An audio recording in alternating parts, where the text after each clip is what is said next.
So it seems one can hardly open a book or magazine, website, or newspaper these days without encountering some dire headline predicting the end of life as we know it. The fearful prognostication is not global warming, nuclear warfare, or even quite literally the end of the world as was fearfully predicted back in December. It's worse. Women are getting ahead, and because of this, men are falling behind. The story is springing from multiple sources and on multiple fronts. This all seems tied to the general post-feminist agenda that women have come so far, so fast, that they no longer need to worry about things like equality, dignity, and basic human rights. In fact, it is men who should be the cause for our concern. For example, Belinda Luscombe declares in Time magazine that, at last, women are on top. Liza Mundy worries that women have become the richer sex. Kate Bollock frets about all the single ladies. And Kate Himnowitz is convinced that the rise of women has turned men into little boys. But certainly no voice has garnered more attention and debate than Hannah Rosen with The End of Men. First published as an extensive article in The Atlantic in 2010, Rosen then developed her ideas into a 300-page book published in September 2012. And with the longer, more to the point title, The End of Men, and the Rise of Women. What all of these articles posit is that women have gained extensive ground on both the public and private spheres, and that largely because of this, men are becoming the second sex. And from the somewhat overwrought titles, it can be inferred that several of these authors are concerned not only with changes in the workforce, but with how this upheaval has turned the world of sex, dating, and marriage on its ear. So this presentation will attempt to provide an analysis of the End of Men phenomenon and an overview of the extensive debate which surrounds it.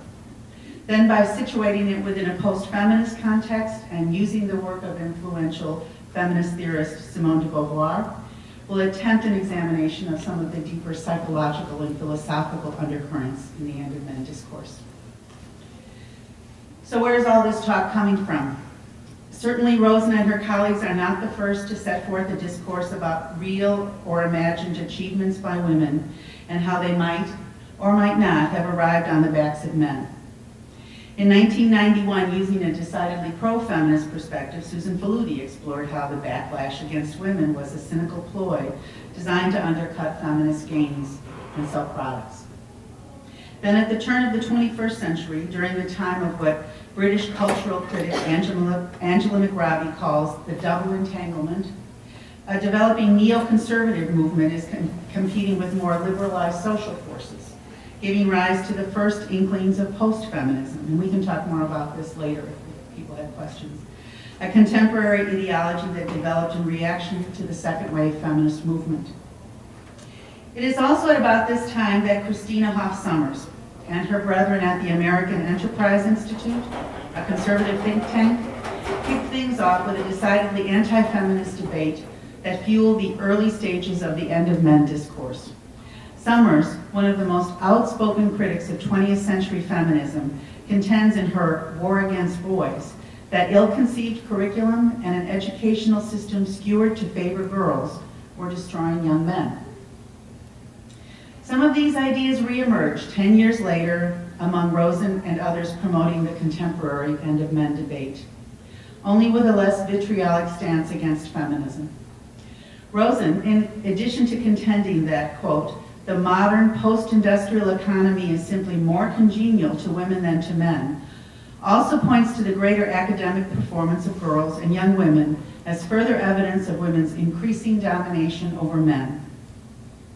And then she goes on to bemoan the lack of eligible men available to this new breed of successful young women. So exactly where is the End of Men trope coming from?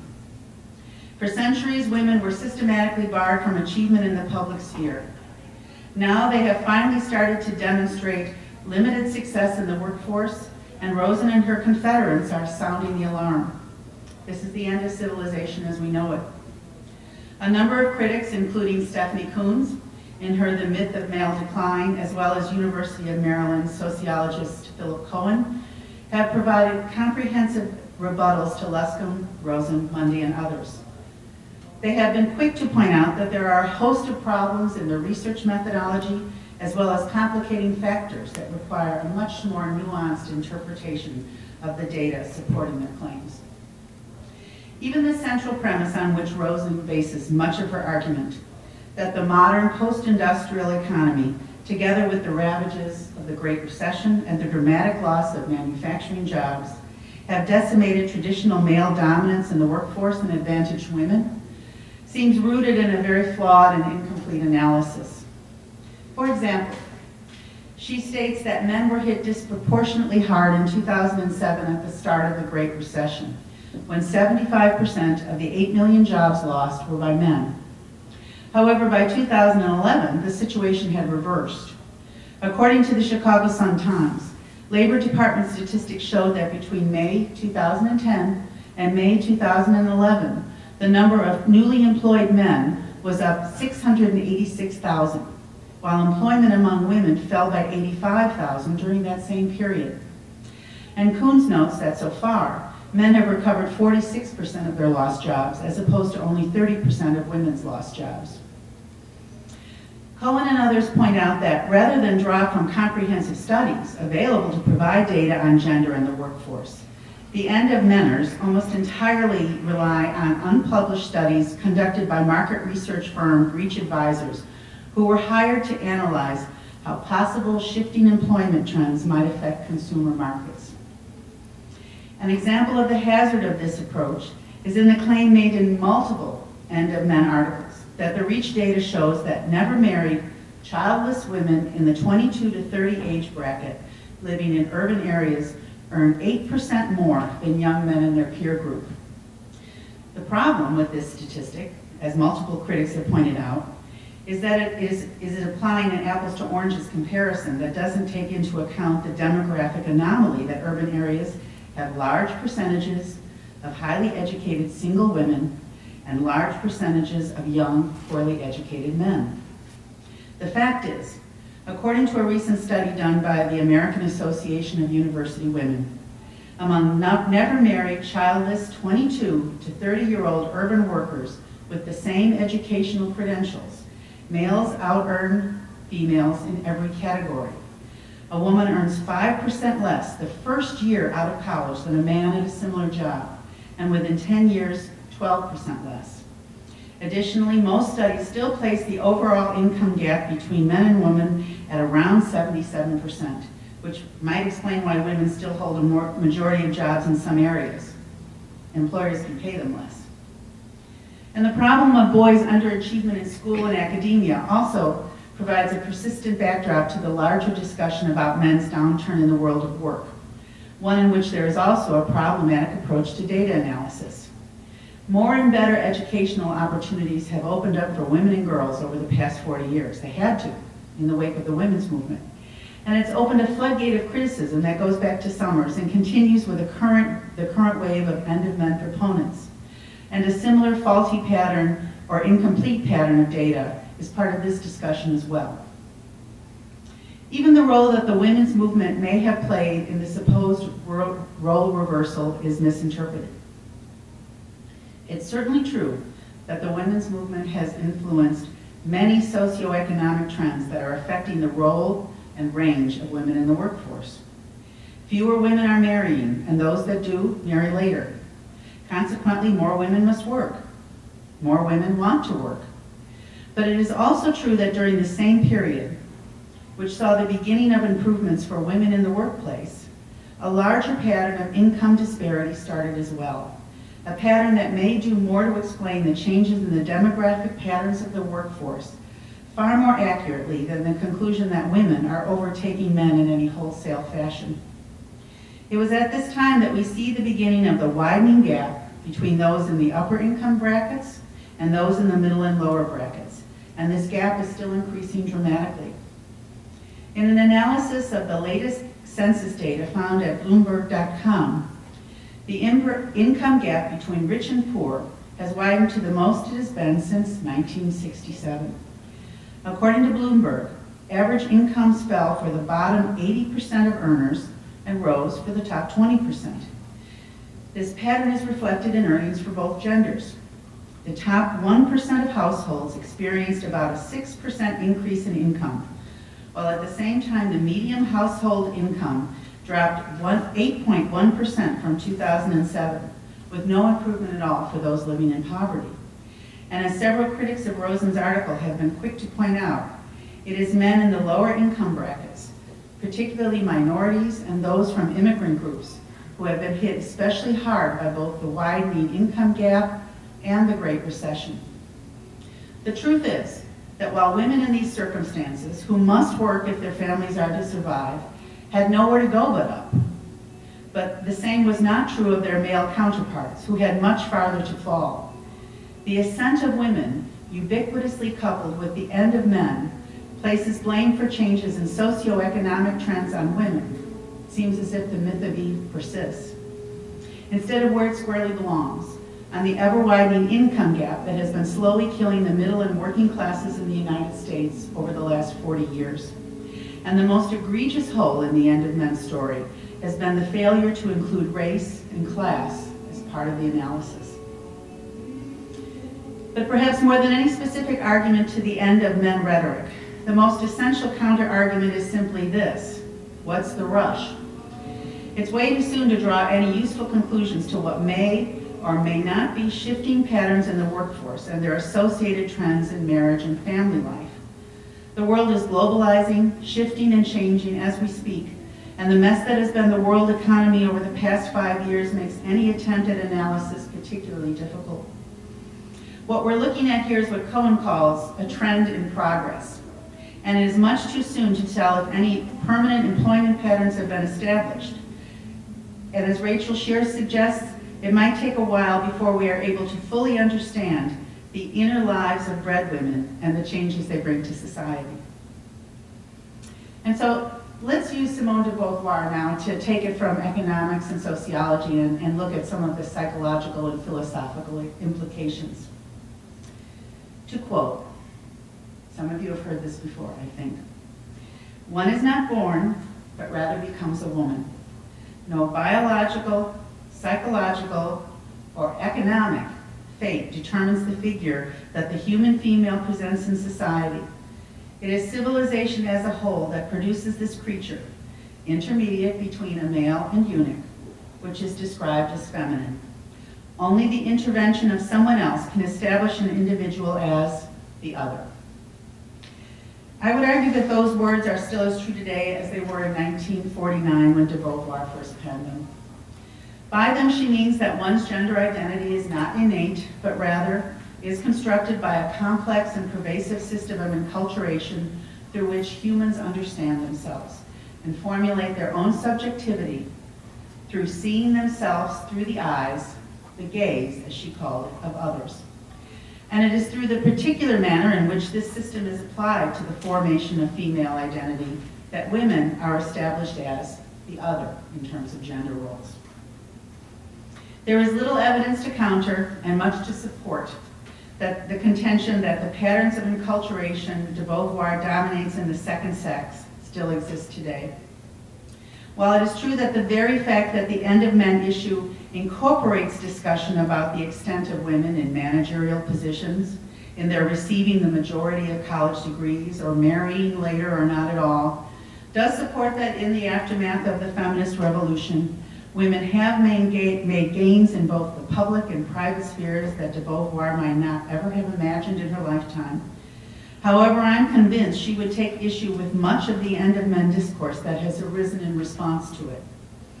She would say that the same racist, patriarchal enculturation processes that have been in place for centuries are still very much with us and still inform contemporary gender identity as well as relationship between and among genders. The changes the End of Men proponents attempt to document in their work, how these changes are playing out, and the ways that men, and especially women, are responding to them also seem rooted in this enculturation process. It would seem that the more things change, the more they stay the same. In her work, de Beauvoir provides an extensive analysis of male and female genitalia in order to illustrate her points and how they factor into gender identity. Shifting to the analysis to today, boys still have penises, an alter ego that facilitates their development of subjectivity. Girls do not.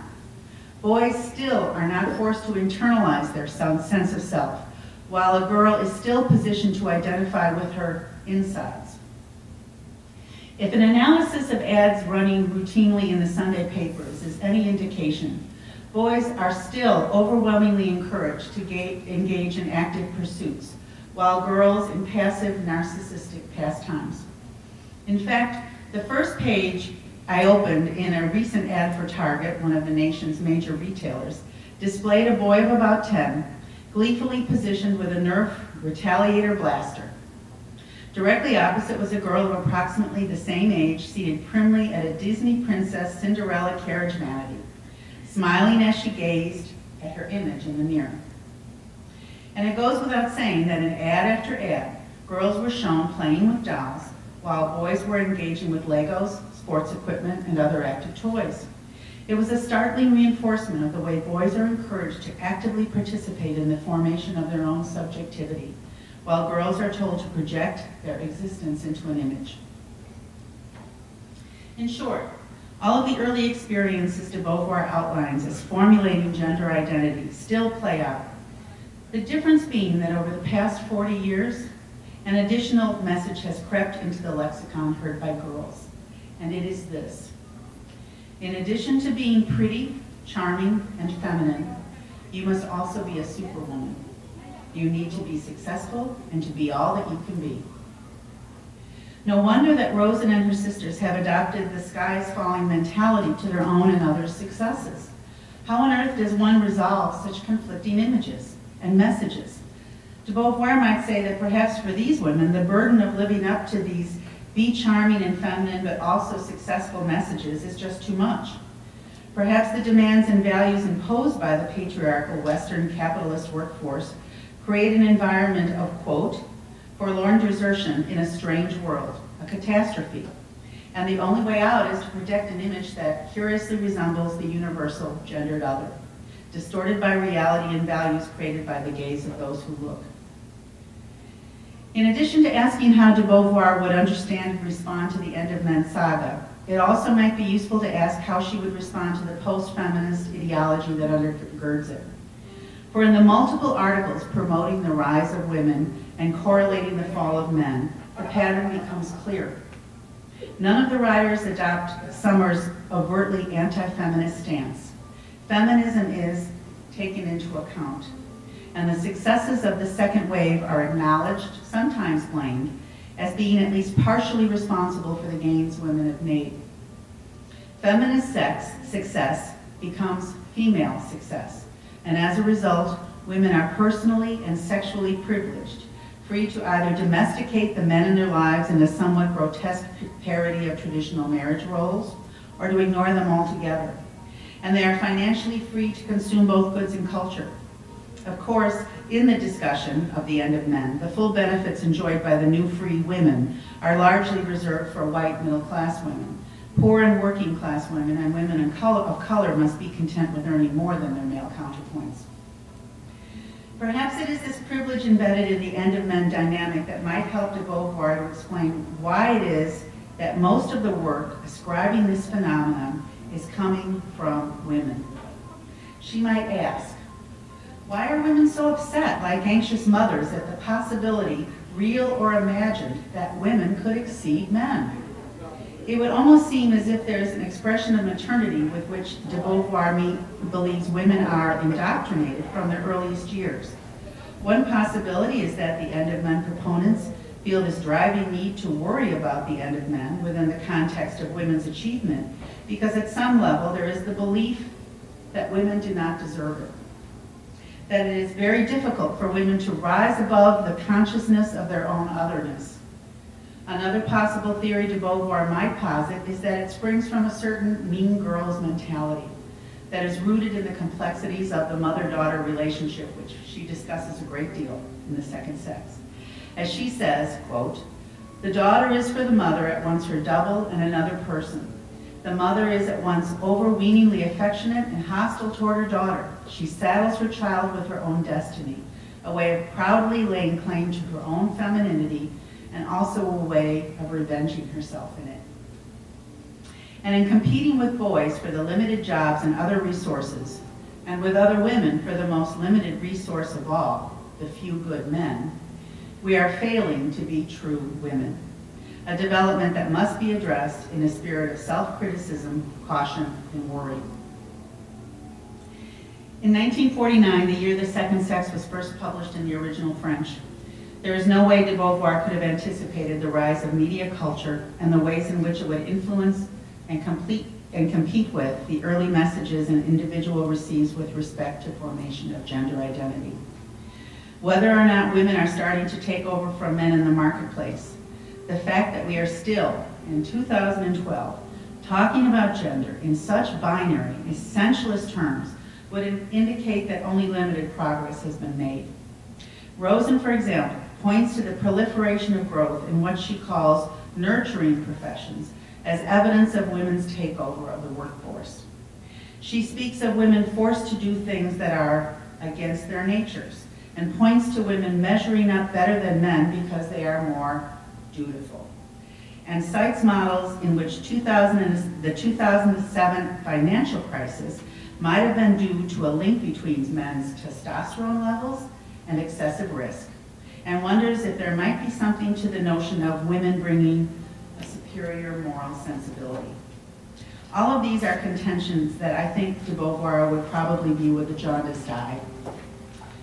And if women have gained some ground in education and in the workforce, the discourse around which this progress is being analyzed still places women distinctly in the position of the other, even if the focus may have shifted somewhat. And it is within this framework that what seems to be the most disturbing aspect of the entire end of men discourse rests. For according to Rosen and similar writers, not only are men on a path of sure and steady decline, it is women's fault. Even if it were true that men's fortunes have diminished somewhat, and women's are on the rise, and as has been discussed, to an extent, time might tell this truth, thanks to the economy and the women's movement. But it is the coupling of these two developments that holds potential for great harm. It is necessary to ask why this must be an either-or proposition. Is it not possible that both genders could thrive, both in the bedroom and in the workplace? Or is it truly necessary that we continually recreate the other in order to recognize our own subjectivity? De Beauvoir might assert that perhaps the most interesting question of all, embedded in the end of men's story, is this: exactly who is subject and who is other? Thank you.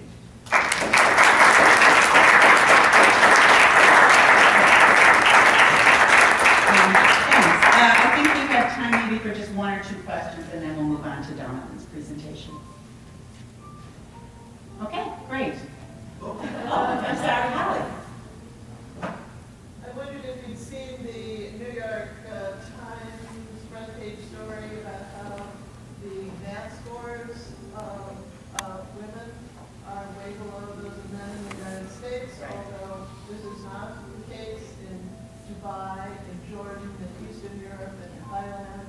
I mean, there just seems to be a lot of conflicting data on even the supposed educational economy. Yeah, without question.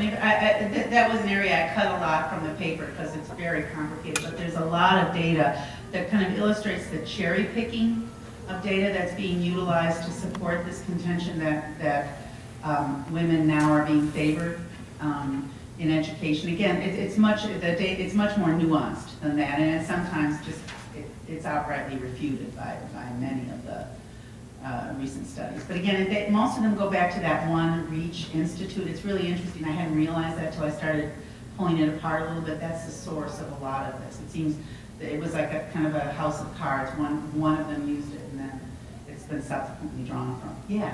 This might be more like a brief comment, but I think, this whole, the end of the man myth, I think especially for African American men and boys in the United States. And it's not the end of the black man or the end of the black boy. It's because of this old structural system that have held that particular population. But yet African American women have made significant advances. Yeah, it's much more nuanced when you start bringing race into the picture, and there's so many complicating factors such as incarceration patterns in the United States. And our prison system is becoming more and more privatized, so of course they need bodies. Precisely. In there. Yeah, that's the subject of a whole different paper. But when you start to bring race and class into the mix, it becomes very insidious.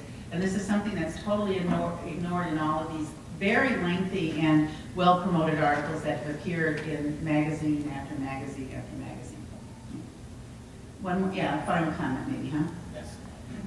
What I got out of this presentation was there's a severe unbalance between men and women in the workplace. Go ahead. But it sounds like, well, men had the upper hand prior to this feminist movement. Yes. And now women have the upper hand. No, I would say no. No, I would say men still have the upper hand. I'd say there is, statistically, because when you look at poor and working class men and men of color, there's been a real downward turn in terms of their earning power. And because women were starting from square one, you see, when you look, and Greg did a wonderful kind of chart of this that shows, it skews the whole data because you see suddenly a lot of women in the workforce, because even if a woman didn't want to work, she must to support a family. You can't support a family on one income in most cases anymore. So women are coming from nowhere, right? Zero. And then you see this decline, not in upper class and even upper middle class men, but among middle class, lower middle class, working class, and poor men. So it seems to skew this data that women are taking over. But I didn't even go into the fact that all of the jobs of privilege, if anything, women are cut out more from those jobs than they were 10 years ago. So, okay, one last comment. Just a point of clarification. At some point you mentioned the phrase, because there are so few good men. Yeah, this is something we mention a lot in these articles. We're quoting Simone de Beauvoir. Oh, no, I'm quoting Rosen. Okay. And the writers of the end of men. That's where they take these workforce kind of patterns that they sort of interpret and kind of transfer it into the private sphere and say, oh my God, who are all these successful new women going to marry?